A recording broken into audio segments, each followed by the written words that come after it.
क्या सोचे थे कि कोरोना की जो वैक्सीन है वो फ्री मिलेगी? क्या सोचा था कि कोरोना की से जो लड़ाई चल रही है उसको ऐसे ही जीत लिया जाएगा, जेब से बिना कुछ पैसा खर्च करे? इसके लिए बहुत पैसे लगे हैं और जनाब ये जो पैसे हैं ये सरकार नहीं दे रही।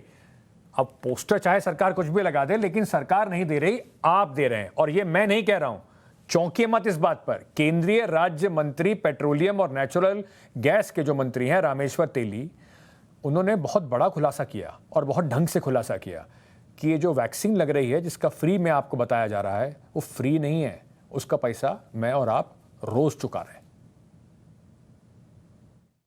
और पेट्रोल दाम बेसि नहय टैक्स लगवा थाके आपनालोक निश्चय भैक्सिन लैছে এই ভ্যাকসিনৰ পইচাবিলাক ক'ৰ পৰা আহিব আপোনালোকতো দিয়া নাই ভ্যাকসিনৰ পইচা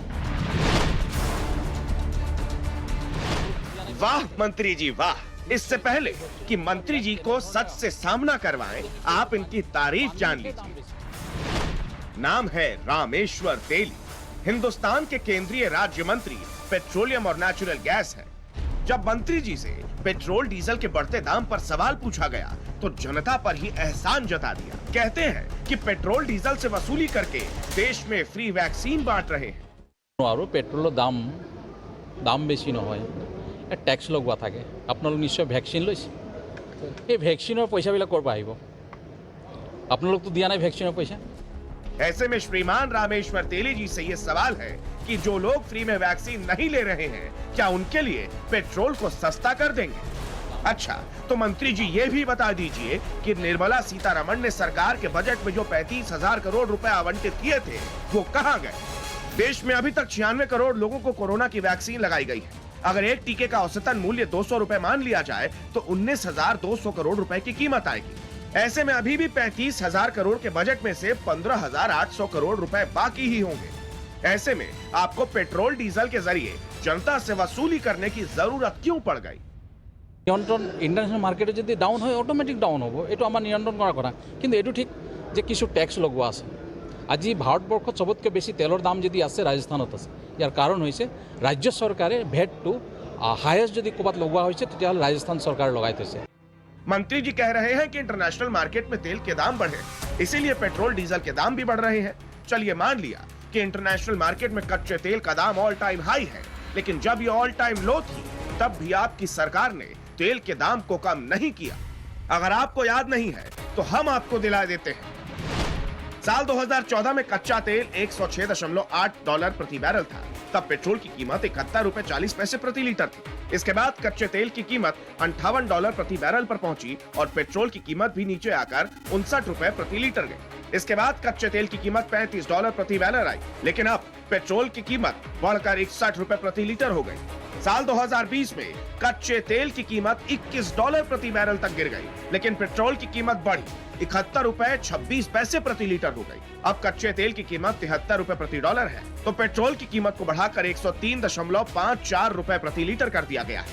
मंत्री जी, अब जवाब दीजिए कि जब आपकी सरकार के कार्यकाल में ही कच्चा तेल $21 प्रति बैरल गया था तो आपने तेल के दाम कम क्यों नहीं किए? अगर तब दाम नहीं घटाए तो आज कच्चे तेल के भाव की दलील देकर पेट्रोल डीजल के बढ़ते दाम को जस्टिफाई करना बेईमानी है। मंत्री जी, तेल के दाम बढ़ने के लिए मंत्री जी राज्य सरकार और वैट को जिम्मेदार बता रहे हैं। ऐसे में मंत्री जी को एक और सच से सामना करवाते हैं। साल 2016 में पेट्रोल के लिए एक्साइज ड्यूटी थी $9.48, जो साल 2021 में बढ़कर $32.90 हो गई थी। साल 2014 में डीजल पर एक्साइज ड्यूटी थी $3.56, जो मौजूदा वक्त में $31.80 है। 7 साल के अंतराल में पेट्रोल पर एक्साइज ड्यूटी को करीब 4% बढ़ा दिया गया है। डीजल पर आपकी सरकार ने एक्साइज ड्यूटी को 10 गुना से भी ज्यादा बढ़ा दिया। जनता जब डीजल पेट्रोल के बढ़ते कीमत पर वजह पूछती है तो ये क्यों नहीं बताते? खैर, टाइम्स नाउ नव भारत तो बताएगा। अधूरे सच को पूरा करना ही पत्रकारिता का धर्म है और ये धर्म हम तो हमेशा निभाएंगे, चाहे आप निभाएं ना निभाएं। फिलहाल मंत्री जी इस बात का जवाब जरूर दीजिएगा कि क्या जो लोग अपने पैसों से वैक्सीन ले रहे हैं क्या उनके लिए पेट्रोल डीजल के रेट को रिवाइज करेंगे या नहीं? ब्यूरो रिपोर्ट, टाइम्स नाउ नव भारत।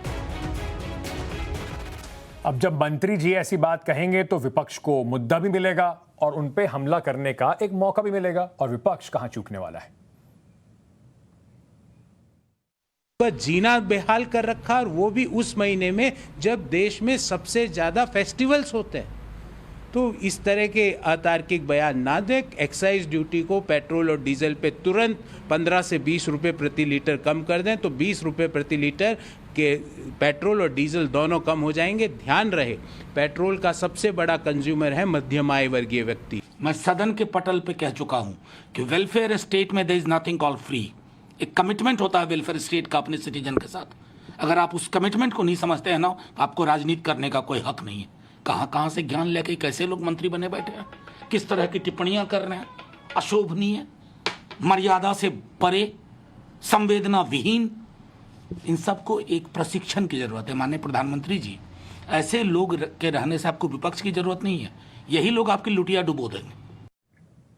अब आपको क्या लगता है इसके बारे में? आप ही में से कुछ लोगों से हमने बात करी, क्योंकि जनता से जुड़ा मुद्दा है, तो जाहिर है जनता से इस बारे में पक्ष लेना बहुत जरूरी है। जब से केंद्र सरकार आई है, इनके मंत्रियों का बेतुका बयान आता रहता है, और दिल्ली से बाहर देखे और राज्यों में, इनके राज्यों में भी 112 रुपये लीटर है। और बयान आप इनके देखिए कितना कि फ्री वैक्सीन के लिए हम पेट्रोल का जो है दाम बढ़ा रहे हैं। तो जब आपसे देश संभल नहीं रहा, आर्थिक स्थिति संभल नहीं रही, तो अब ऐसे आप जो है बयान भी तो मत दीजिए ना। पेट्रोल और डीजल की कीमतों से उससे क्या मतलब है? स्वास्थ्य मंत्रालय का एक अपना बजट होता है इस तरीके की चीज़ों के लिए। कोई स्वास्थ्य समस्याएं हैं या कोई महामारी है, तो उसके लिए स्वास्थ्य मंत्रालय का अपना बजट होता है। उससे पेट्रोल का क्या लेना देना? सरकार के बारे में सोचता हूँ, मुझे बहुत हंसी आती है। प्राइम मिनिस्टर केयर फंड जो बनाया है इन्होंने, आज तक उसका कोई रिकॉर्ड नहीं है। लाखों करोड़ रुपए इकट्ठा किया, किसके नाम पर? वैक्सीन के नाम पर। और पेट्रोल के नाम पर पैसा वसूल रहे हैं, जनता को लूट रहे हैं ये लोग। जी मतलब कुछ भी मतलब सोच समझ के बोले। अगर ऐसा ही है तो फिर बाद में ये मोदी जी ऐसा क्यों कहते हैं कि हमारा वैक्सीन फ्री है? तो इसका मतलब वैक्सीन फ्री नहीं है। वैक्सीन फ्री होना अगर होता तो हमारा ये ऐसा जवाब नहीं आता, स्टेटमेंट नहीं आता। पहले इन्होंने जब इलेक्शन होती है कहीं भी, किसी भी स्टेट में, किसी भी राज्य में, तो कहते हैं हम वैक्सीन फ्री करेंगे। तो फ्री किस लिए कर रहे थे? पेट्रोल का दाम बढ़ाने के लिए। ये बेवकूफ़ बना रहे लोगों को, और कोई बात नहीं है। पते की बात यही है, और इस बात को आप समझ लीजिए, इस देश में कुछ भी मुफ्त नहीं मिलता। कुछ भी मुफ्त नहीं मिलता। आपके हमारे डायरेक्ट और इनडायरेक्ट टैक्स से सरकार जो पैसा इकट्ठा करती है, क्योंकि वेलफेयर स्टेट है, तो इस वजह से कोशिश करती है कि आपको कुछ सुविधाएं, और आपको पता है किस तरह की स्वास्थ्य सुविधाएं सरकारी स्कूल हैं, वो सुविधाएं आपको दी जा सकें। अब बड़ा सवाल यही है, या तो मंत्री जी जवाब दें या प्रधानमंत्री जी जवाब दें। जो बड़े बड़े पोस्टर चस्पा दिए हैं कि वैक्सीन मुफ्त मिल रही है, और धन्यवाद कीजिए प्रधानमंत्री जी का, वो भी जनता के पैसे से पोस्टर लगे हैं, तो उनकी भी कम से कम, अगर वो पोस्टर ना लगाते ये गलती वाले, तो कम से कम वही पैसा बच जाता। बहुत सारे सवाल हैं मंत्री जी और मोदी जी मंत्री जी से सवाल मुझे उम्मीद है जरूर करेंगे। चलिए अब बात करते